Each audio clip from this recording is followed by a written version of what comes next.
Alamin. Assalamualaikum warahmatullahi wabarakatuh. Innal hamdalillah nahmaduhu wa nasta'inuhu wa nastaghfiruhu wa nasta'in wa na'udzu billahi min shururi anfusina wa min sayyiati a'malina man yahdihillahu fala mudilla lahu wa man yudlil fala hadiya lahu.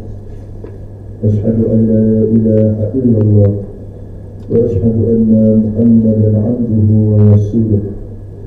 Subhanaka la ilma lana illa ma 'allamtana innaka antal 'alimul hakim.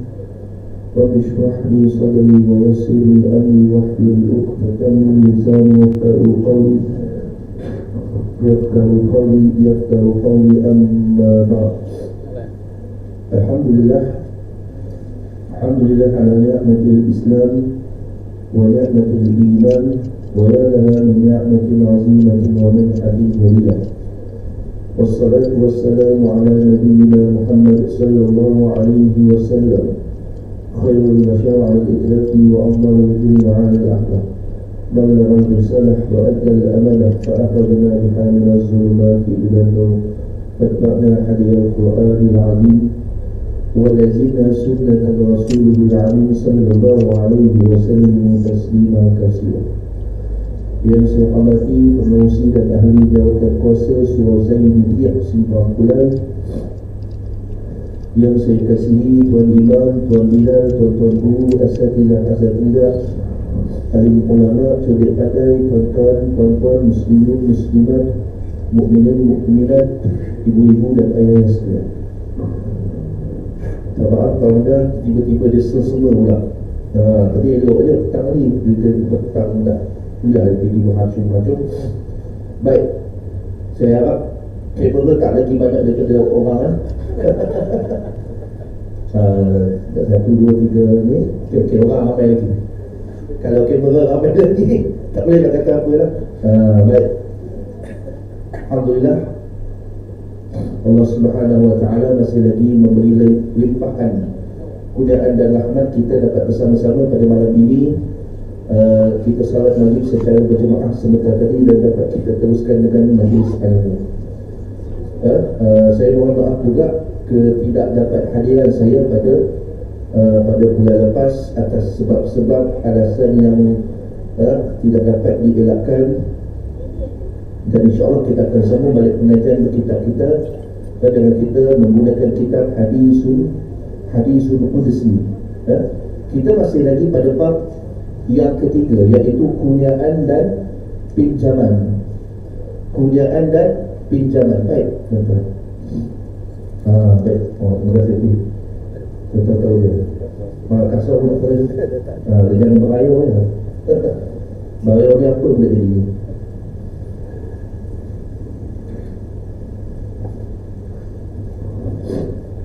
Baik, kita masih lagi pada bab kurniaan dan pinjaman. Pada 2 bulan lepas kita berhenti pada itu 1897. Bagaimana kita membaca satu hadisul qudsi, bagaimana Allah Subhanahu wa ta'ala menggambarkan bahawa sini tuan-tuan, puan-puan yang dirahmati oleh Allah, segala apa yang kita ada, mahupun wang, mahupun tubuh badan, masa, semuanya adalah kurniaan dan pinjaman daripada Allah. Dan suatu masa nanti Allah akan tuntut balik. Allah akan minta balik kepada kita, sama ada dalam keadaan kita rela ataupun paksa. Sama ada Allah akan mengambil secara paksa, kita tak rela untuk perkara itu berlaku, tetapi benda itu berlaku.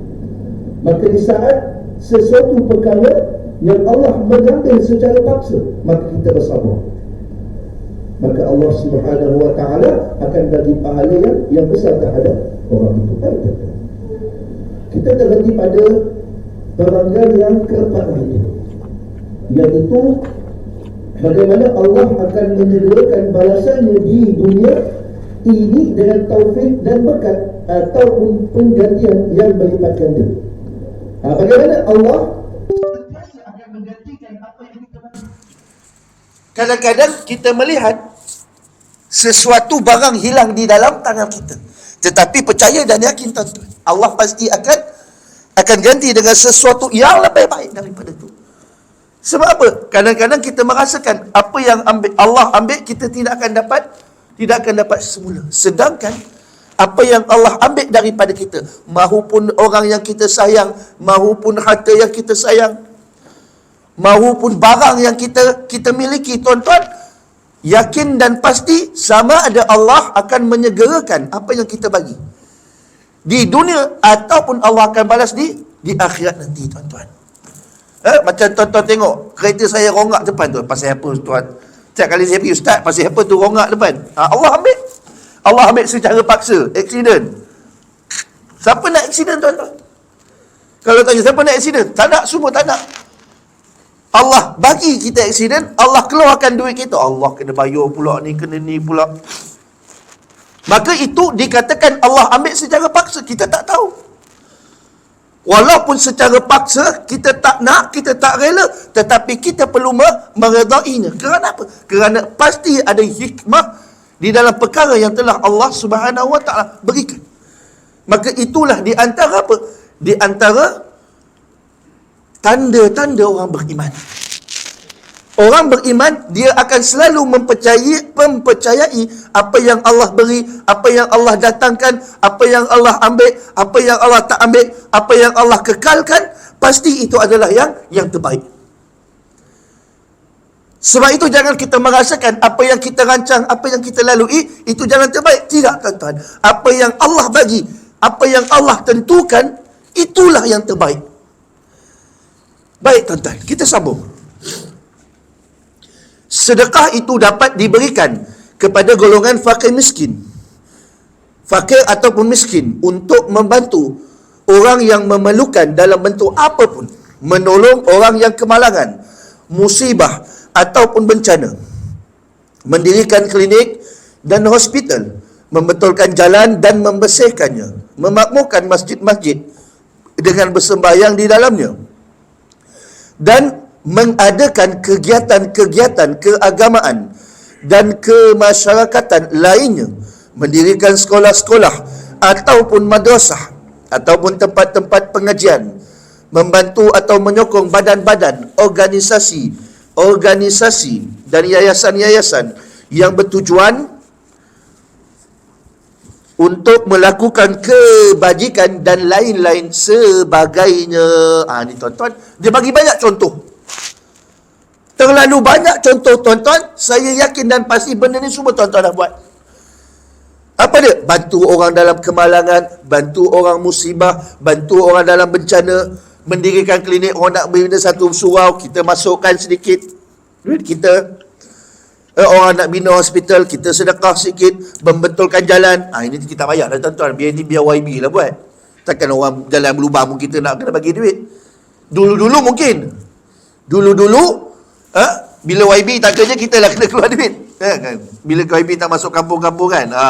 Sekarang ni YB tak buat kerja, kita report jalan dalam Facebook, jalan lepas tu, kan?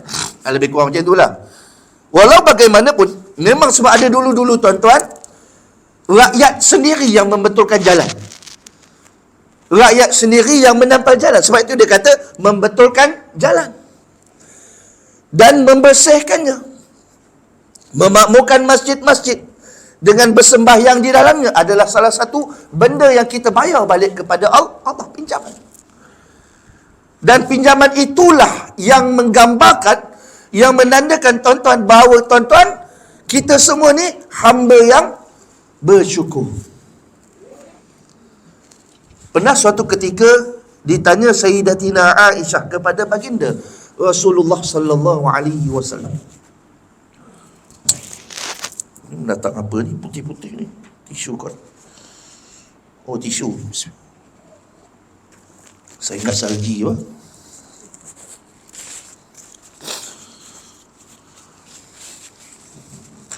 Pernah ditanya Aisyah kepada baginda Rasulullah sallallahu alaihi wasallam, Rasulullah, engkau adalah manusia yang dijanjikan oleh Allah akan masuk syurga. Confirm. Tak ada hisab, tak ada alasan, tak ada apa-apa. Straight to the heaven. Dan dosa kamu, kesalahan kamu atau kesilapan kamu, walaupun akan dibuat, tak buat lagi, Allah dah ampunkan. Tapi kenapa kamu masih solat? Kenapa kamu masih bersujud kepada Allah pada waktu malam sehingga kaki kamu bengkak? Rasulullah dah hapus dosanya, tuan-tuan. Apa jawab Rasulullah sallallahu alaihi wasallam? Fala takuna abdan syakura. Tidakkah aku menjadi hamba yang bersyukur? Sebab Allah dah bagi kita terlalu banyak nikmat, tuan-tuan.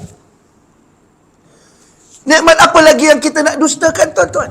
Sehingga kita tak nak bersujud kepada Allah. Nabi dia bersujud kepada Allah. Kenapa? Dia syukur atas nikmat yang banyak Allah bagikan kepada dia. Sebab itu, tuan-tuan, tuan-tuan buka di dalam Al-Quran. Surah Ar-Rahman. Fabi ayyi ala rabbikuma tukanziman. Berapa kali ayat tu diulang-ulang? 1, 2 agak-agak berapa kali? 31 kali, tuan-tuan. Maka ulama membicarakan, kenapa Allah ulang-ulang sampai 31 kali? Tak ada ayat Al-Quran yang Allah ulang sebanyak tu, tuan-tuan. Fabi ayyi ala rabbikuma tukanziman. Kenapa? Ramai manusia yang Allah bagi nikmat, Allah bagi segalanya, dia mendustakan nikmat Allah. Apabila dia berjaya dalam kekayaan dia, dalam perniagaan dia, dia kata Alhamdulillah. Dia tak kata Alhamdulillah. Malah dia kata disebabkan hebatnya marketing dia, hebatnya iklan dia. Sebab belajar dengan dia, belajar dengan sifu, perniagaan dia berjaya. Itu menjadi kesalahan orang zaman sekarang. Apabila dia meyakini kejayaan dia dapat semua hasil titik peluh dia, hasil usaha dia. Jawatan yang dia dapat, hasil usaha dia. Kekayaan dia dapat, kesenangan yang dia dapat, hasil usaha dia. Tuan-tuan tidak, tuan-tuan. Malah tuan-tuan dapat duduk sekarang dengan selesa.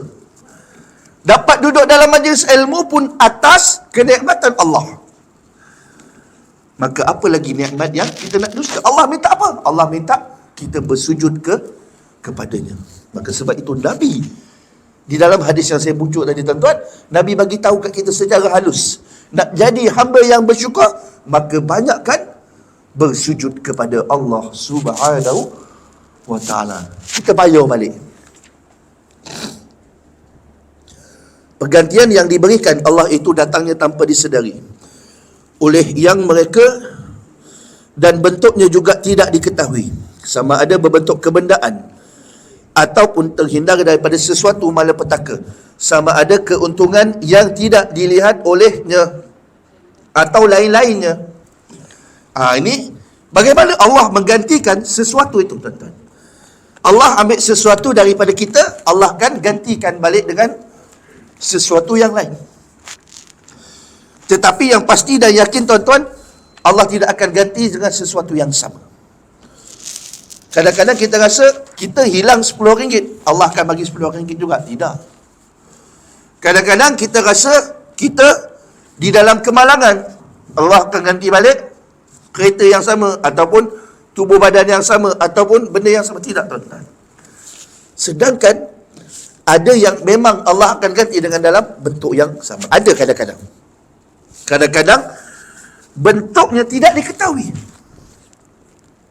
Sama ada berbentuk kebendaan, ataupun Allah membawakan kita, mengelakkan kita daripada, terhindar daripada kecelakaan.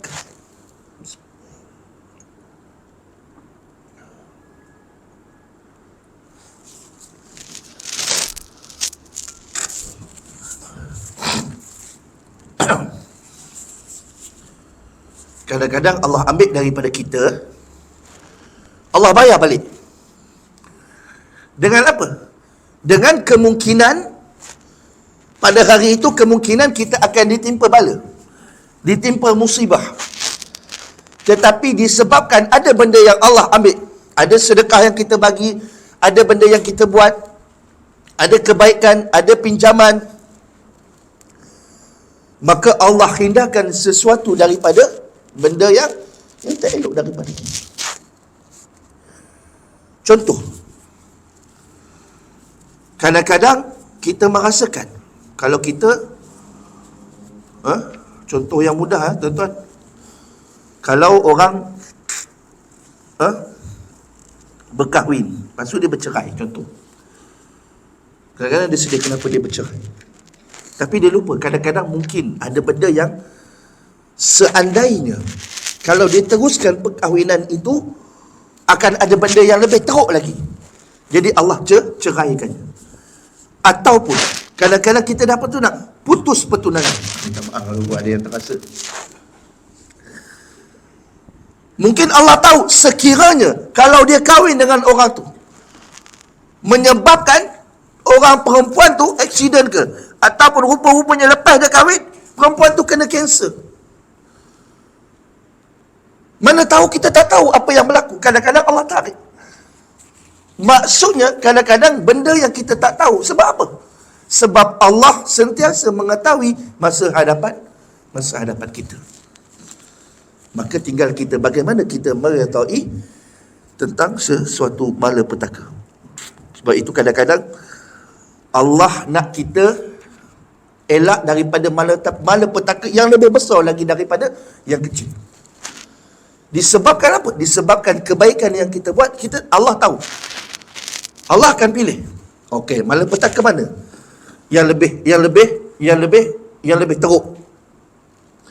Maka Allah akan ambil malapetaka yang kurang teruk, yang lebih teruk, dan Allah akan kekalkan malapetaka ataupun musibah yang kurang teruk. Sebab apa? Mungkin akan ada musibah yang lebih teruk daripada itu. Ataupun sama ada keuntungan yang tidak dapat dilihat olehnya, ataupun lain-lain. Baik. Lebih daripada itu, Allah menyediakan dan menyimpan pahala untuk seseorang di akhirat nanti, dan diberikan kepadanya pada hari kiamat kelak sesuatu yang tidak terhingga, sesuatu yang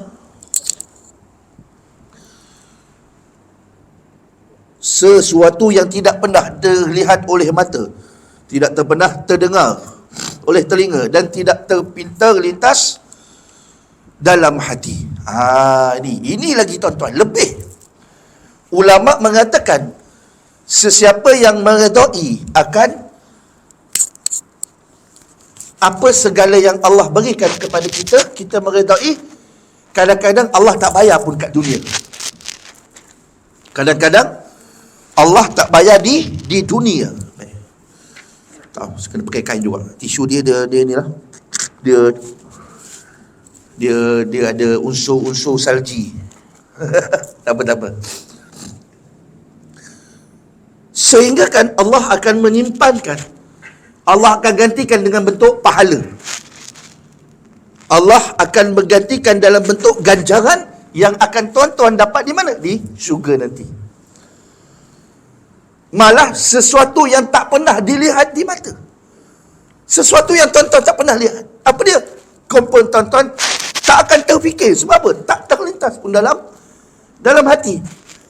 Malah tak pernah terdengar di dalam telinga kita.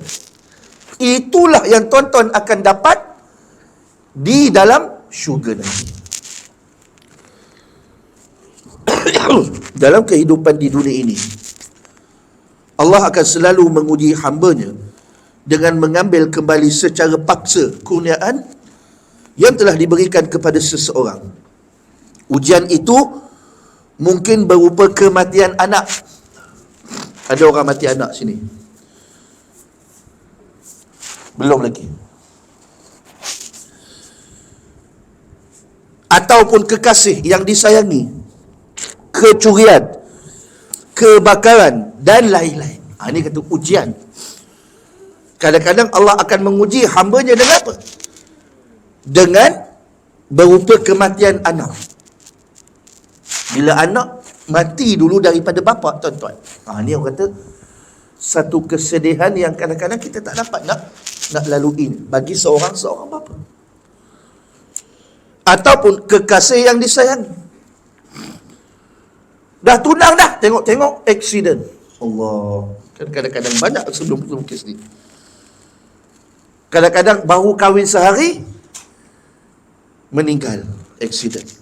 Allah ambil secara paksa. Kita kadang-kadang tak sangka benda itu akan terjadi. Maka di saat itu kita akan redha akan apa yang telah Allah ambil. Maka Allah akan ganti dengan sesuatu yang lebih baik daripada itu, tuan-tuan. Kecurian, kebakaran dan lain-lain. Dia tuan-tuan boleh lihat bagaimana segala apa yang Allah ambil, mahupun daripada sudut kecil ataupun besar. Sama ada kecurian, kadang-kadang selipar kita hilang. Allah selipar hilang. Sambung jelas, tuan-tuan. Ada orang selipar hilang, dia maki. Marah-marah pun ni, pula namun pergi je surau, pergi je masjid, tapi curi selipar orang. Takkan tak tahu selipar sendiri. Kadang-kadang orang macam tu. Dia marah-marah, dia tak sabar. Sedangkan yang hilang selipar je, tuan-tuan. Kadang-kadang benda yang kecil, bila kecurian, orang ambil hak kita yang kecil, kita kadang-kadang kita marah tak tentual. Jadi benda tu kata kecil. Tapi kalau kita sabar, Alhamdulillah, Allah, kenapa ada tikus ke? Bahaya tu ada tikus. Tak apa. Sebab itu, tuan-tuan, bila bercakap tentang syukur ni, tuan-tuan, dia ada dua benda. Ada seseorang yang Rasulullah sallallahu alaihi wasallam dia kata, seseorang hamba yang sangat-sangat bagus apabila apa? Apabila dia mendapat sesuatu nikmat, dia berkata Alhamdulillah. Dan apabila dia mendapat sesuatu bala, sesuatu ujian, sesuatu musibah, pun dia akan berkata Alhamdulillah. Betapa ramai orang yang hilang slipper. Alhamdulillah, hilang slipper. Kenapalah tak ambil baju-baju aku sekali? Orang yang marah. Orang hilang motor Allah, motor hilang. Kenapalah tak ambil rumah-rumah sekali? Alhamdulillah, ya Allah. Sebab apa? Sebab bukanlah macam tu. Tapi maksudnya, bagaimana kalau seseorang yang dia menghargai, dia tahu akan perkara itu, maka dia akan selalu mengucapkan Alhamdulillah. Walaupun secara zahirnya kita nampak apa hilang selipar pun cakap Alhamdulillah. Kan?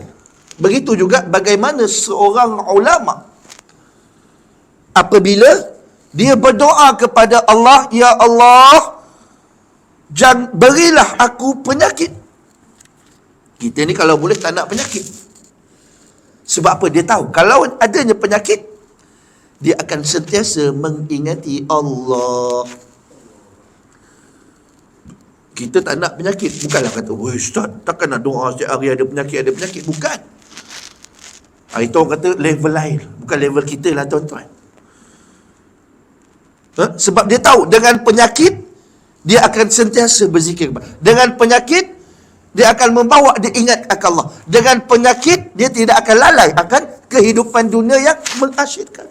Dengan sakitnya dia, penyakitnya itu, dia akan menyebabkan dia rasa sentiasa tahu akan bahawanya kehidupannya, apa yang Allah bagi, Allah akan ambil semula. Dan kadang-kadang Allah akan bagi semula. Kadang-kadang Allah tarik balik. Bukan kata tak boleh hidup sihat. Hidup sihat tu Alhamdulillah bagus, tuan-tuan. Dan memang nikmat sihat tu di antara nikmat yang banyak kita lupa.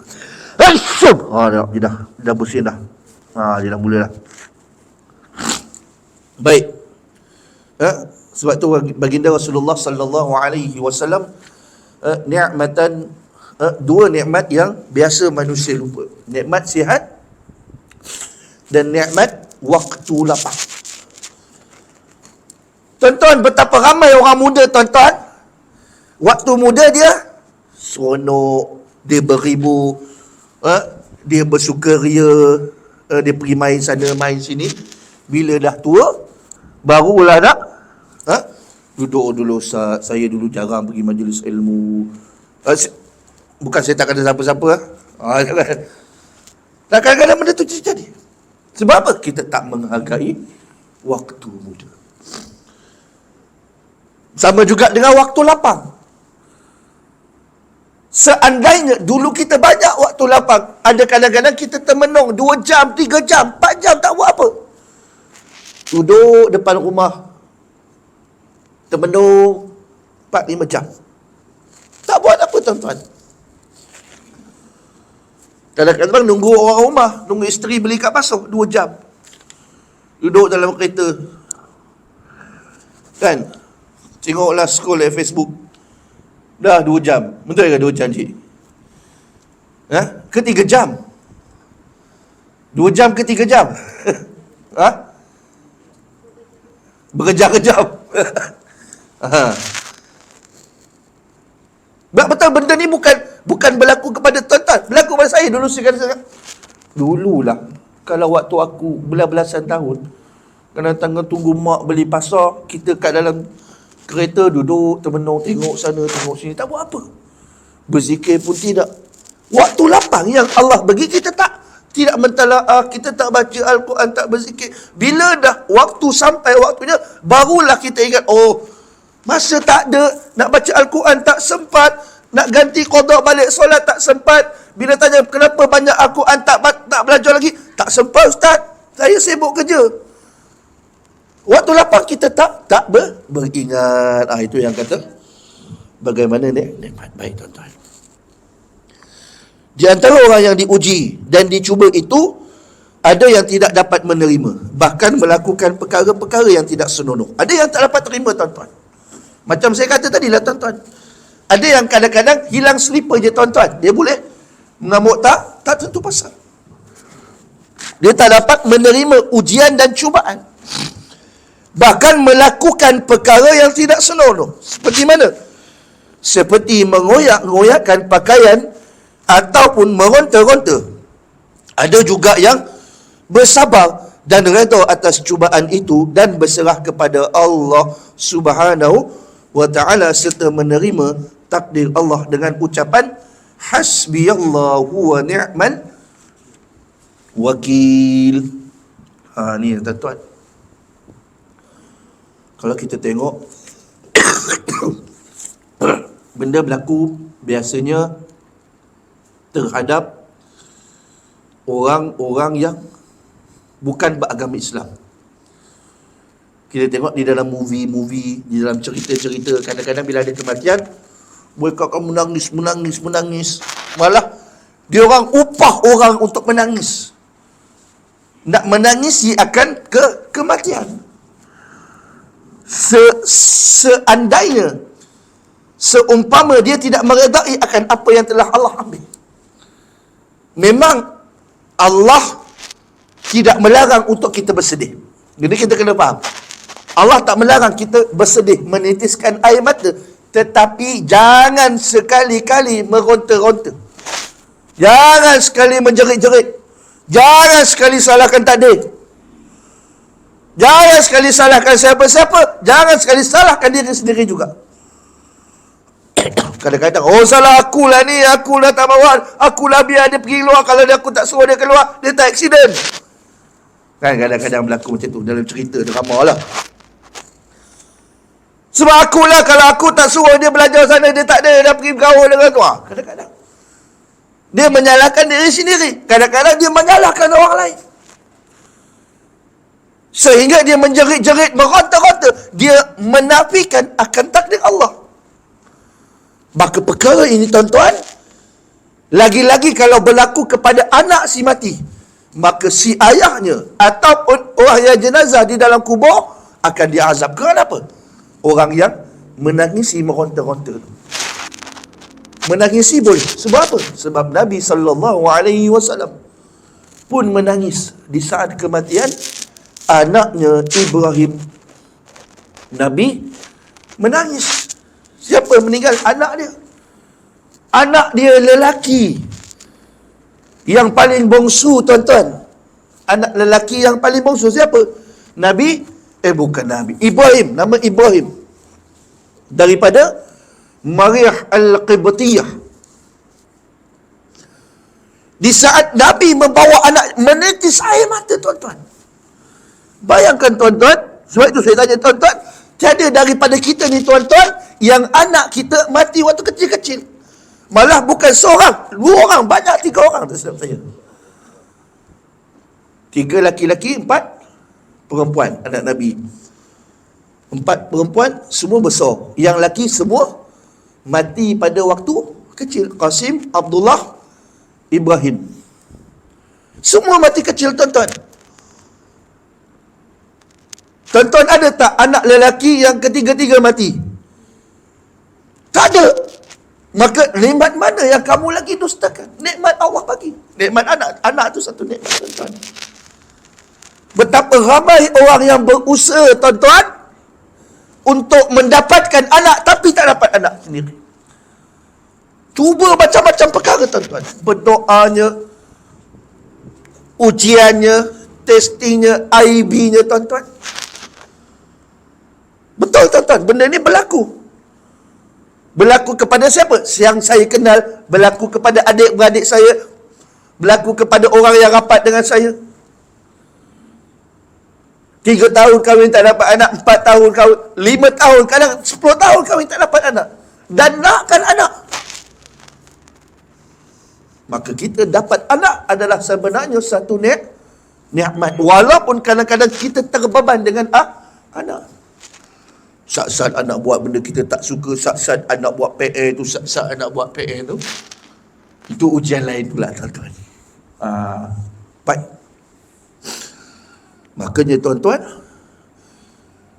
menangisi akan kematian itu dibolehkan. Tetapi jangan kita meronta-ronta dan melakukan perkara yang tidak senonoh. Maka sesiapa yang mengucapkan dengan ucapan hasbiyallahu wa ni'mal wakil, bagi mereka ini Allah Subhanahu wa taala akan memberikan hadiah, kurnia dan rahmatnya di dunia dan akhirat. Kadang-kadang Allah akan ambil benda yang kita sayang tanpa sedar.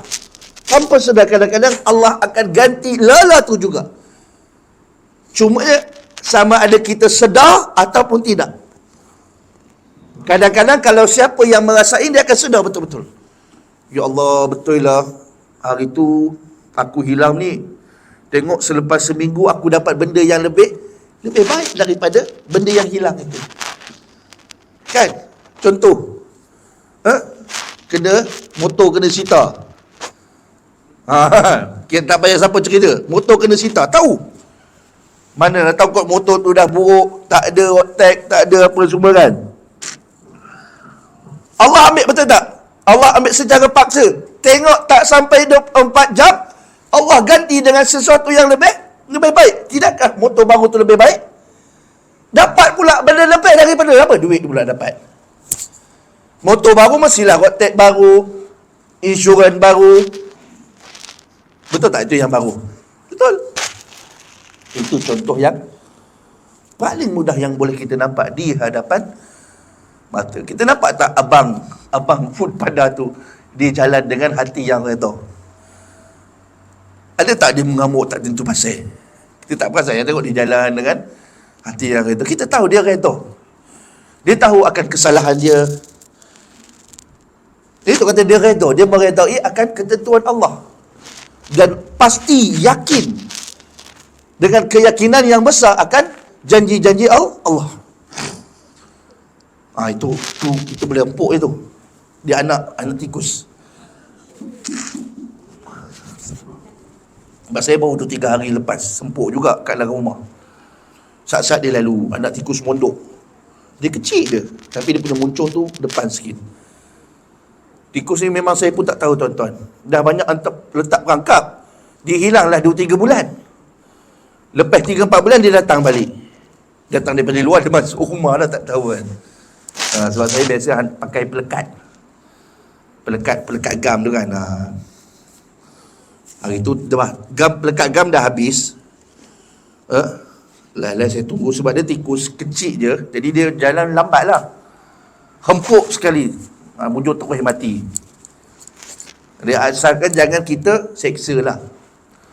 Asalkan jangan seksa dia semput sekali terus mati tu tak apa. Saya pun bukan pakai hammer pun, pakai penyapu je. Kan? Dia benda tu kadang-kadang ustaz tak eloklah bunuh binatang, bukan sebab dia membawa satu kekotoran, air kencing najis, kencing dia najis, tahi dia berak merata, jadi dia menyebabkan penyakit, menyebabkan kotoran. Kadang-kadang orang tak faham benda tu. Kita pun kalau boleh bukan nak suka-suka bunuh-bunuh kan. Baik, mana tadi? Bagi mereka ini Allah SWT akan memberikan hadiah, kurnia dan rahmatnya di dunia dan di akhirat. Allah memasukkan mereka ke dalam golongan orang soleh yang melakukan dan mendapat petunjuk dan ditunjuki jalan yang baik, serta yang diberi taufik untuk selalu taat dan dikurniakannya satu kemuliaan yang lain, iaitu kenikmatan memandang wajah Allah Subhanahu wa taala pada hari kiamat kelak. Suatu nikmat yang maha besar dan agung. Tuan-tuan, satu nikmat yang dikatakan yang the biggest. Tak pernah ada satu nikmat yang tuan-tuan akan dapat, yang seseorang hamba Allah akan dapat, kecuali apa? Melihat Allah di dalam syurga, tuan-tuan. Sebab apa? Masuk syurga tu pun tuan-tuan satu nikmat. Masuk syurga tu satu nikmat. Dah tak payah nak kerja tuan-tuan, tak payahlah duduk-duduk majlis ilmu ni tuan-tuan. Tuan-tuan nak makan bila-bila boleh, kan? Cikgu tak payah dah letih-letih, pasang laptop nak rakam pengajian. Kita rehat. Satu nikmat yang tak dapat kita gambarkan. Apa dia? Masuk syurga.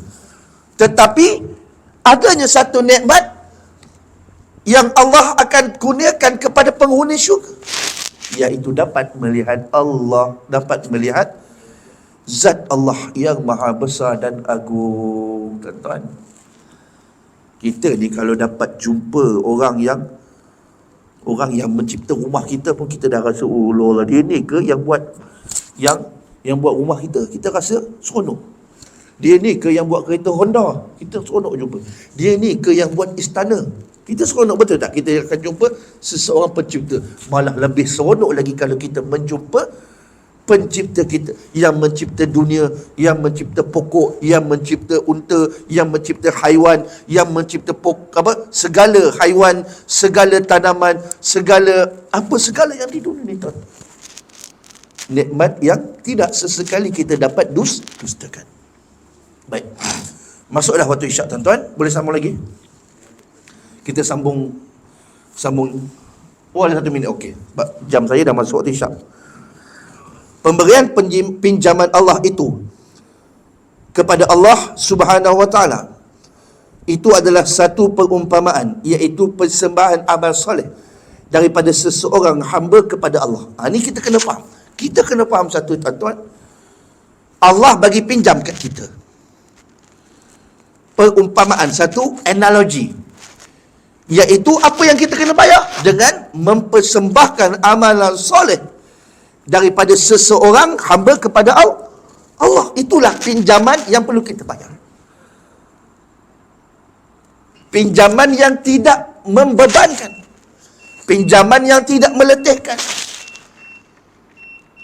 Tuan-tuan, kerja 8 jam ataupun solat 5 waktu lagi letih? Cikgu kerja berapa jam dulu? Rasa berjam-jam. Rasanya kalau dapat, mana yang nikmat solat ke nikmat bekerja? Rasa tak membebankan, betul tak? Rasa lepas segala beban. Sedangkan kerja dunia beban, letih. Maka Allah bagi tugas kepada kita untuk bersujud kepadanya, mempersembahkan amalan kita yang sesekali tidak membebankan, malah akan merungkaikan segala permasalahan. Dan disebabkan kita masuk isyak, kita azan dulu, boleh? Kita azan dulu, lepas kita sambung sikit lagi, boleh? Boleh? Azan je. Betara saya boleh minum air sikit. Dia 2 hari ni badan rasa nak demam, tapi lawanlah juga. Dia demam ni tak boleh nak layan tuan-tuan. Wassalatul qa'imah ati sayyidina Muhammadin al-wasilah wal fadilah wasyafa wa darajat al-aliyah wa asma'.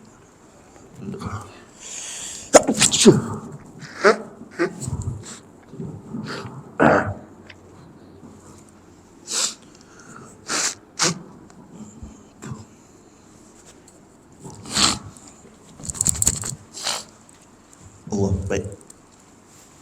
Boleh sambung lagi sikit lagi? Boleh? Kita baca ayat Al-Quran ni sampai selesai lah. Boleh? Perumpamaan itu hanya sekadar mendekatkan pengertian sahaja. Mengumpamakan pemberian jiwa raga dan harta daripada seorang mukmin untuk memperolehi syurga. Dia perumpamaan ini apa? Sekadar untuk mendekatkan pengertian. Iaitu apa? Mengumpamakan apa yang diberi oleh jiwa dan raga kita dan harta daripada seorang mukmin untuk memperolehi syurga. Kita bagi harta kita, kita bagi jiwa kita, kita bagi raga kita, kita bagi masa kita.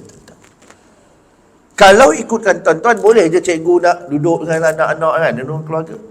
Boleh je Abang Zizan Syiar kuliah kita duduk dengan keluarga, rehat-rehat, minum kopi malam-malam. Cicah roti keras, betul? Sedap tak? Sedap. Malam-malam sejuk-sejuk ni. Tetapi kita memberi masa untuk Allah. Kita memberi jiwa raga supaya apa? Supaya yang mungkin kadang-kadang kita buat live ni orang melihat. Yang kadang-kadang orang tak, alah ni apa je, siapa yang nak tengok pun. Kadang-kadang ada orang kata macam tu. Tak apalah itu orang kata. Yang penting kita buat kerja dakwah kita. Ada orang dakwah dengan berkata-kata, ada orang dakwah dengan digital sama sekarang, dan ada dakwah dengan pelbagai cara. Dan itulah bagaimana kita memberi daripada segi jiwa dan raga kita. Manakala ada orang yang memberi dengan harta, apabila dia ada harta, dia kongsi, dia bagi kat orang tuan-tuan. Dan dengan apa yang kita bagi tu tuan-tuan layak untuk mendapat syurga, insya-Allah. Sebagaimana firman Allah Subhanahu wa taala di dalam Al-Quran. Innallaha ashtara minal mu'minina anfusahum wa amwalahum bi anna lahumul jannah yuqatiluna fi sabilillahi fayaqtuluna wa yuqtalun wa'dan 'alaihi haqqan fit tawrati wal injili wal qur'an wa man awfa bi'ahdihi minallah fastamshiru bi bai'ikumul ladzi bay'tum bih wa zalika huwal fawzul 'adzim. Surah At-Taubah ayat 111. Sesungguhnya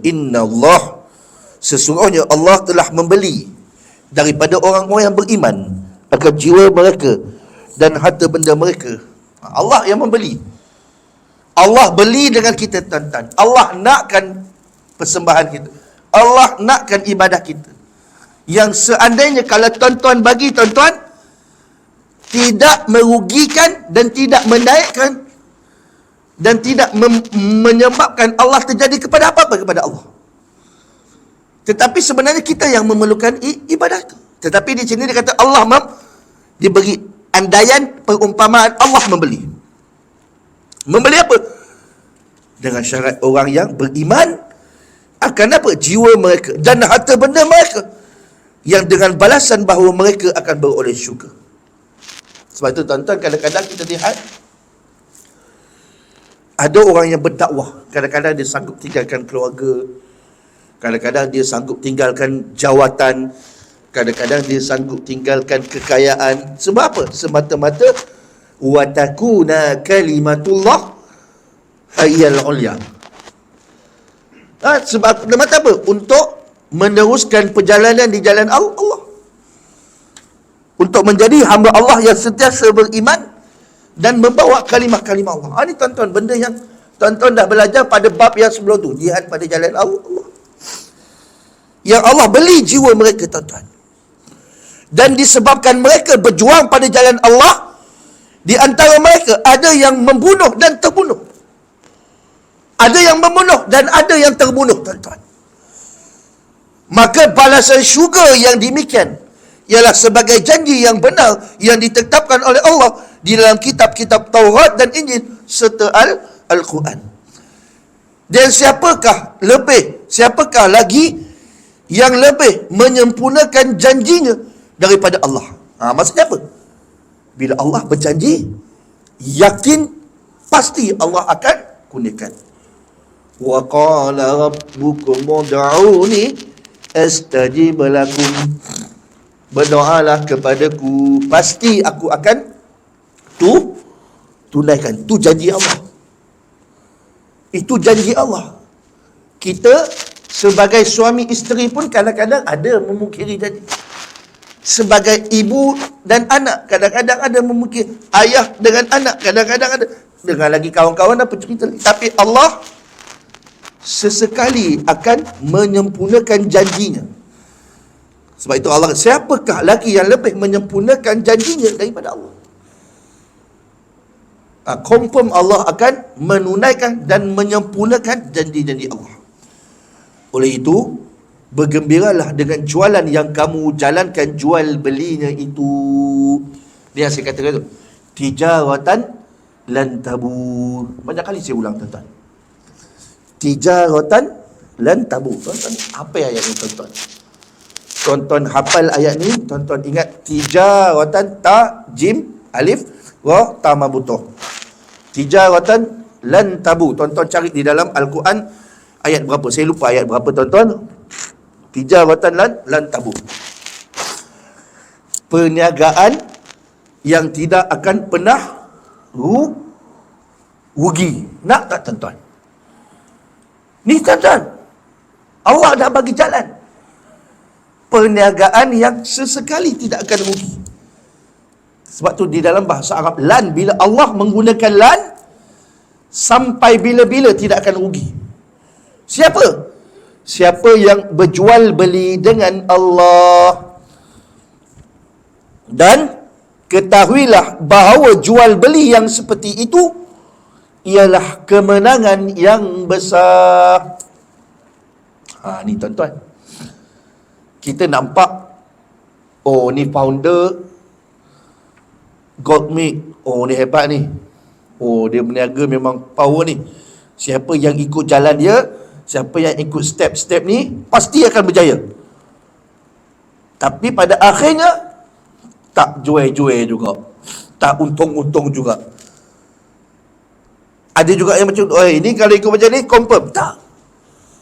Ada yang kadang-kadang berjaya, ada yang kadang-kadang tidak berjaya. Tetapi di saat kita berniaga dengan Allah, tuan-tuan, Allah berniaga, tak kira Allah, tuan-tuan, tak kira tuan-tuan bayar balik kepada Allah. Solat Isyak kan, tuan-tuan sujud, itu bayaran kita kepada Allah. Dan jual beli kepada Allah ni, tuan-tuan, sesuatu perniagaan yang sesekali tidak akan rugi. Tapi ramai orang tak nak berniaga dengan Allah.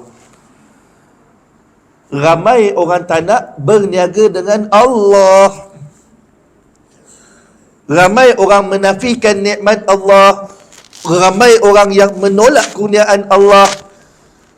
Ramai orang menafikan kejayaan yang dia dapat. Segala apa yang dia miliki, tuan-tuan, bukan daripada Allah, tetapi atas usaha dia. Dia lupa nak kembalikan akan apa yang dia dapat kepada Allah. Mahupun harta, mahupun jawatan, mahupun ilmu, mahupun pengalaman, tuan-tuan. Yang tuan-tuan belajar, tuan-tuan tahu, okey, nak baiki pipe, tu ilmu daripada Allah, tuan-tuan.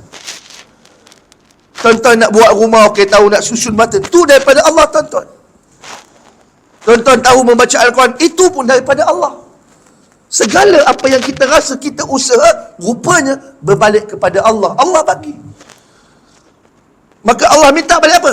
Bersujudlah kepadaku, pasti aku akan bayar lebih. Fa in syakartum la azidannakum. Lagilah kamu bersyukur, lagilah aku akan tambah. Sebab apa? Perbendaharaan Allah, harta Allah tidak akan pernah habis. Wallahu ta'ala a'lam. Saya rasa sampai di situ saja, boleh kot ya? Boleh ya? Saya pun nak lama-lama pun kan hasyum pula kan. Tuan-tuan pun kata apalah ustaz ni, dah tahu sesemua pasal apa datang pula. Tadi tengah hari tadi elok je, memang waktu nak keluar tadi pukul 6.30 tiba-tiba pula nak dia dah bila start meleleh tu, ni sekarang dia berlarutan lah. Dalam kereta pula saya tak boleh kalau panas-panas ni, kena aircon kuat.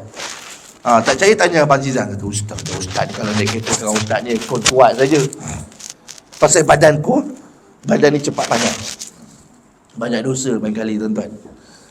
Banyak dosa, orang kata banyak dosa tu panas ni. Baik tuan-tuan, sampai di situ je. Saya mohon maaf sekiranya tersilap kata, terkasar bahasa. Terima kasih juga kepada cikgu dan Abang Zizan. Saya rasa seriau juga tengok kamera yang set banyak-banyak ni. Ada persoalan? Boleh.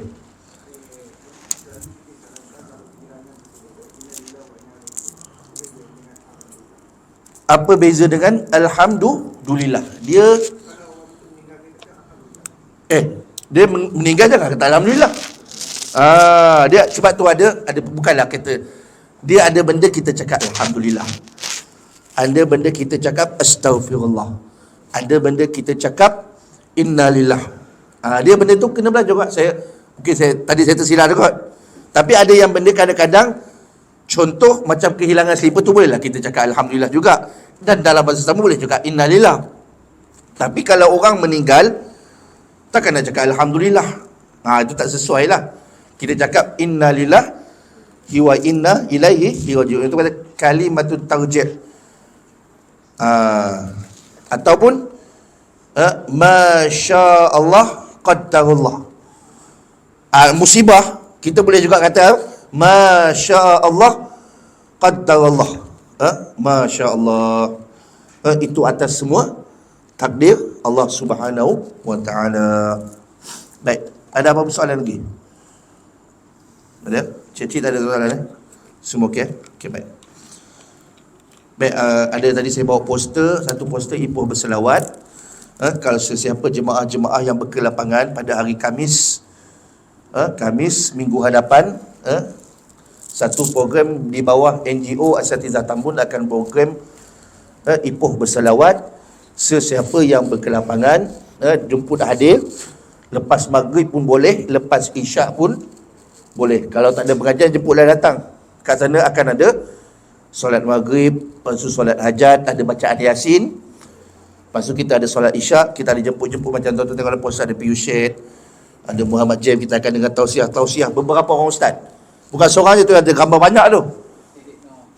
Kita panggil beberapa orang asatizah untuk bercakap, mengingatkan kita akan keagungan baginda Rasulullah sallallahu alaihi wasallam sebenda Maulidu Rasul. Baik, ini berapa bulan? 19.